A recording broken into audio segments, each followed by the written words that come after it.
Each year on the Great Barrier Reef, there is a rare and extraordinary encounter between man and nature. It doesn't last long, and scientists don't know why it happens at all. But for some reason, dwarf minke whales, dozens of them, descend on the area actually seeking out human company. And as Rani Sadler reports, it happens nowhere else on Earth.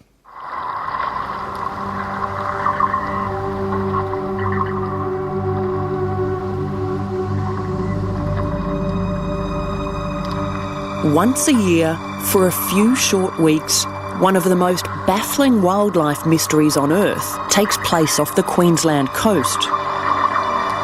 Dwarf minke whales are normally timid and solitary, but every winter they become extremely curious and they seem to want to interact with people.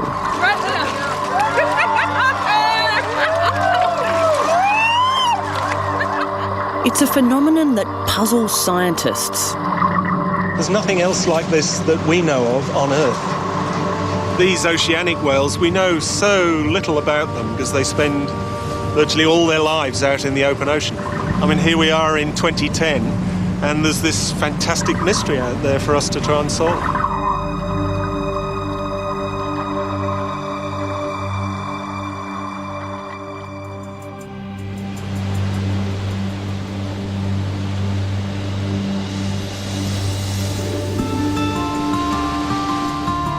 You are going to be in an unusual situation in the water with a large wild animal, and that may come up very close to you indeed. Dr. Alistair Birtles is known as Professor Minke. He's the world's leading expert on the whales. When the whale looks into your eyes and you can look back into the whale's eyes, there's a real connection. They are very curious about us. But we know very little about the friendly whales because there's hardly any government funding for research. So scientists created this unique collaboration with tourists whose tickets fund the minke whale research project. 70-year-old Alice Ty was given a ticket on this unusual trip as a present from her son. He said to me, you won't be just watching whales, Mum, he said you'll be actually swimming with them. How does this compare to your everyday life? As a senior citizen who usually only goes to bingo every day, I can assure you there's going to be quite a few stories to tell. The story of dwarf minke whales is still being written because until a chance discovery off the Barrier Reef 29 years ago, no one even knew they existed. It's absolutely burnt into my memory, the 5th of August, 1981. Here I am looking directly into the eye of this whale. Here is the absolute sparkle of intelligence, and it was one of the most magical experiences you could imagine. Resort owner Rob Prettyjohn was boating off Port Douglas when he saw an unusual looking whale. He put on his snorkel and jumped in. This beautiful, gentle, streamlined, spectacular animal, and here it was making contact with me. When I got out of the boat, I just asked everyone not to say a word to me because I had everything in my mind, and this is the original sketch that I made. And you'll see where I've highlighted the key points like the double blowhole, prominent white patches, black tip to the fin. So you knew even then that you were seeing something really different? For me, this was very special. I wanted to make sure that I could identify it. So I sent copies of this to the curator of mammals in the museum in Brisbane. He didn't know what it was, forwarded it on to Cambridge University. I got a handwritten letter back shortly afterwards. A few years later, Rob's find was confirmed as a new whale, a dwarf minke. An animal larger than an African elephant hadn't actually engaged, to my knowledge, a human being in the water prior to my swim with them. You were the first person in the world? I was the first person in the world. How does that make you feel? Brilliant.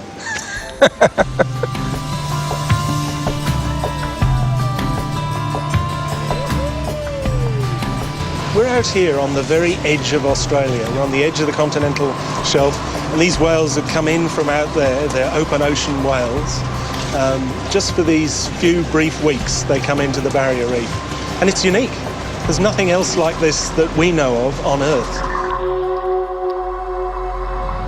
We've only been searching in a known hotspot for 15 minutes when out of nowhere, the whales find us. 3 minkies, 4 minkies. Yeah, look! Here he goes, he's Here coming comes. up.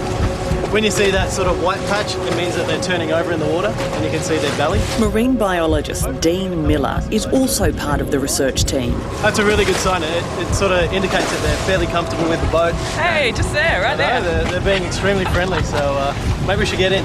Yeah, let's do it. Okay.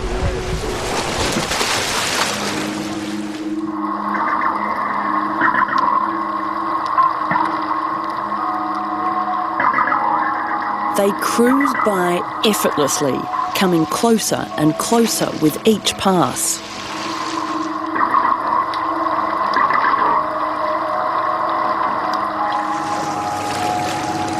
It's bloody amazing. There are whales everywhere. It's incredible. They're just swimming around us, saying g'day. The whales are constantly communicating with each other. We lower a microphone into the water to listen in. Their conversations are unlike any other whale. The minke whales have this there's a few different sounds, like a gruntal, and also then like a guitar sound. Ding-ding-ding-ding, like Beethoven's Fifth or something. Da-da-da-dum. Da-da-da-dang. Whales live in an acoustic world. Once they're 30, 40, 50 metres away from each other, they've only got sound. Grunting, deep squealing, a lot of very excited animals. We think they're courting and mating and so on. Most of these whales are adolescents. It's rare to see an adult, rarer to see a calf. It's almost like we're witnessing a teenage rite of passage. This is kind of like a blue light disco for whales. They come to flirt and carry on. Yeah, I definitely think they're flirting, and sometimes I think they flirt with you too. I think they're trying to check out what's going on up here, and sticking their head up out of the water is just an opportunity to have a quick look and see what's going on. They stay with us for almost 4 hours, and Dr. Birtles is in the water the whole time, observing their movements and sketching their markings. This just gives us a little window into the lives of these great whales. Like human fingerprints, the distinctive white patches on each whale are unique. Dr. Birtles seems to know many of them. He's been doing this every winter for the past 15 years. We know that 2 of the animals we've seen have come here 5 years running, and to me that says this has got to be something important for them. You know, you don't travel thousands of kilometres and go to the same spot each year for no reason. Now we've just got to work out what that reason is. Exactly. The best guess is that they come here to socialise, and then, after a few weeks of play, they return to their solitary lives, possibly in the increasingly dangerous waters of the Antarctic. If our whales go down to the Southern Ocean, and if commercial whaling on minkies was to resume, then these whales could be at risk. The dwarf minke's larger cousins, the minke whale, are the prime target of Japan's lethal whaling research program. The Japanese have also killed at least 16 dwarf minkies. The idea of these beautiful little animals being at risk from exploding harpoons is quite obscene. Isn't what we're doing here potentially endangering the whales by making them more familiar with humans? Maybe they'll swim up to a Japanese whaling boat in the Antarctic and end up getting harpooned. Well, we've not heard about dwarf minkies going up to boats that are in the Antarctic and in the sub-Antarctic areas, so we hope that there's no habituation occurring in a permanent sort of way. The only thing we can do is to ensure that the interactions are on the whales' terms. They can decide whether to come in and interact with the passengers or not, and how long to stay and when they go.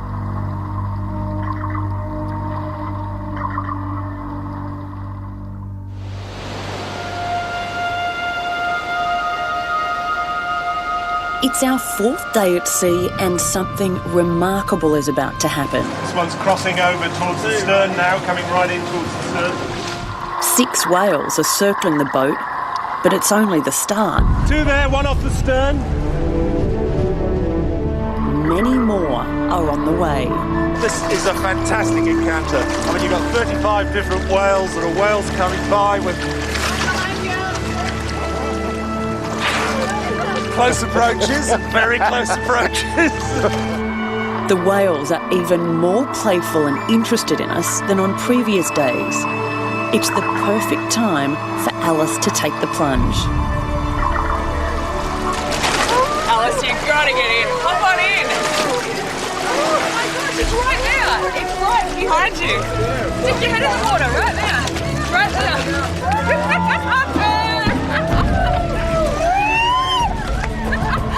For 15 fabulous minutes, Alice is in Wonderland. All right, Alice, fantastic, huh? Incredible. How amazing was that? Oh, a life-changing experience. I must tell my son it's better than the box of chocolates and lunch at the RSL. Thank you so much. All you read, all you see in the documentaries, that you can be a part of that. Oh, just look at that. Oh wow, it's right there, out of the water. Oh my God. Thank you. Oh, Thank you. I'm glad to have shared that with you.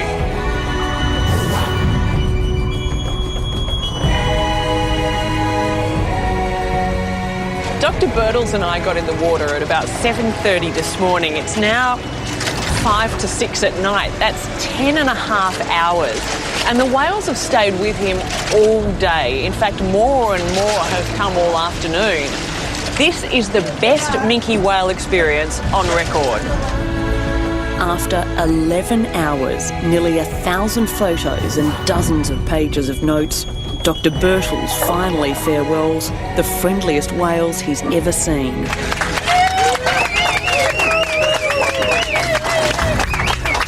I really think we should give the whales a clap. What a day! That was an absolutely extraordinary day. I think we were up to close to 50 whales by the end of today. Now, we have a theory, all of us here on the boat, that the whales actually recognise you and want to hang out with you.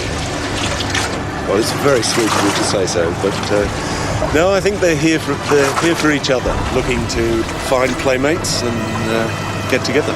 I think the scientific data will be wonderful, but the experience is just utterly memorable, and I think will be with all of us forever.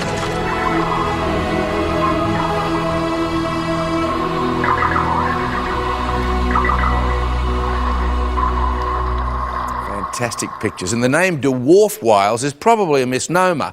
They can be as long as 8 metres and weigh up to 5 tonnes. After the break, 5 days in hell.